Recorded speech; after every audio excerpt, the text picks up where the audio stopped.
tomorrow will be better. Let's stay a little bit more in physics, this time around in mechanics, most precisely projectile motion. This is the past advanced level GC question 2023. In this question, we are told that a football player during training strikes a ball at an angle of 10 degrees with respect to the horizontal and at an initial velocity of 40 meters per second. Now, he or she strikes it towards an open goalpost, which is 2.2 meters high, and it is 40 meters away from the point of start. Now the question is to find or to determine using calculations whether this ball is going to strike the goalpost or not. Okay, now follow me, let me show you what to do here. Solution. Now to begin, let's interpret this question correctly. The objective is to find or to determine the vertical distance from the floor at which this ball is going to be when it gets here. You heard me rightly, when. When I say when, it's synonymous to time. It means we should find the time, first of all, at which that ball gets to the vertical axis of the goalpost. Now, when we find that time, we will use that time information to know at what point exactly from the ground or from the horizontal the ball is at that point in time. Now, unfortunately, we don't have enough information to find it using the vertical information, but we will use the horizontal data to find the time. And with this time, now you may be asking yourself the question, why do we want to use the time of the horizontal motion to find an information in the vertical plane?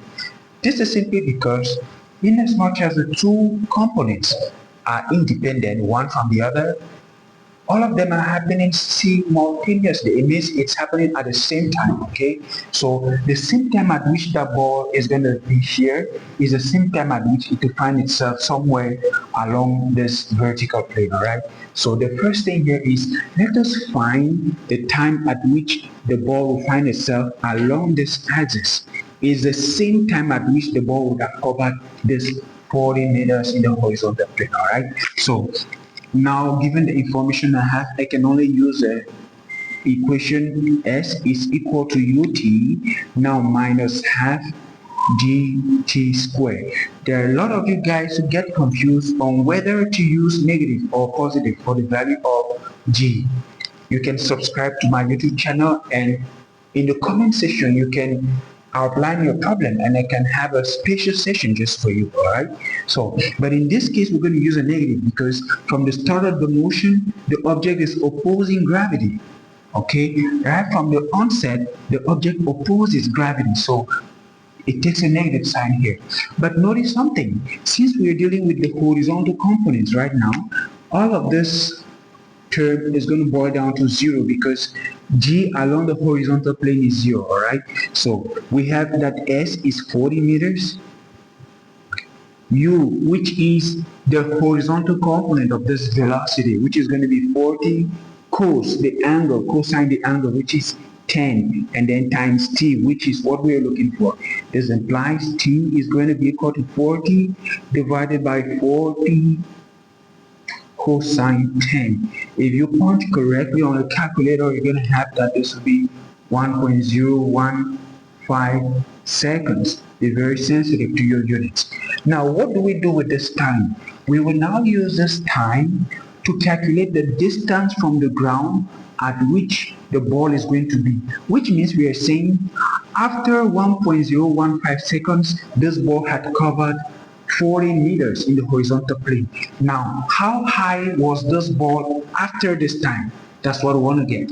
And if we are able to prove that this ball was at about 2.2 meters from the ground at this specific time, then we can conclude certainly that this ball strikes the goalpost. Otherwise, it doesn't. All right, so let's do that. We will still use the same equation. This time around, the subject, the variable, what we're looking for here is going to be the distance, the vertical distance, all right?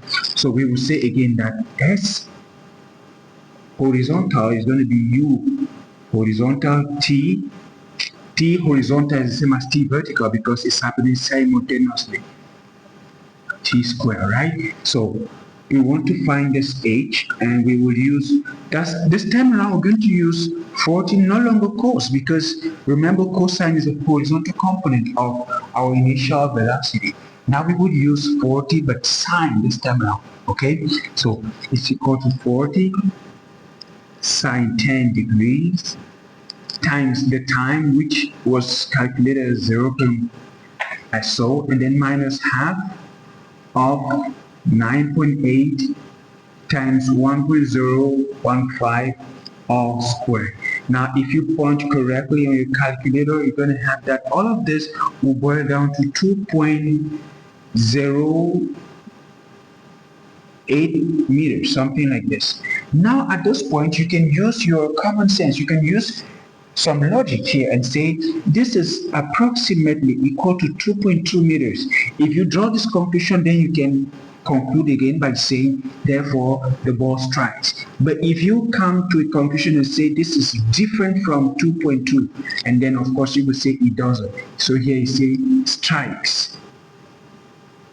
Here not strikes, does not strike. Okay, so and that is it, guys. If this was useful to you, share it with someone else who will also make use of it. And don't forget to subscribe and share with friends, as many as possible. Follow me on YouTube, on Facebook, and on TikTok, because tomorrow will certainly be better.